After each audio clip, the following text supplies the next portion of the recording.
Ilonggo kamo. Ay, hindi rin po ako Ilonggo. Narinig mo na ba ako nagsasabi na ang kwarta sa amon ginapiko, ginapala, pero ang utang ginabuldos? Sinasabi kong Tagalog ako kasi step ako magsalita ng Tagalog. Nung isinilang pa nga ako sa mundong ito, laking tuwa ng mga magulang ko. Ang kamay nila ang iyong ilaw. Sabihin mo sa akin ngayon na Ilonggo ako. Tagalog po ako, ma'am.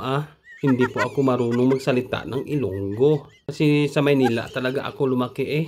Mutaon na nga ako sa Maynila. Sabihin mo sa akin na Ilonggo ako.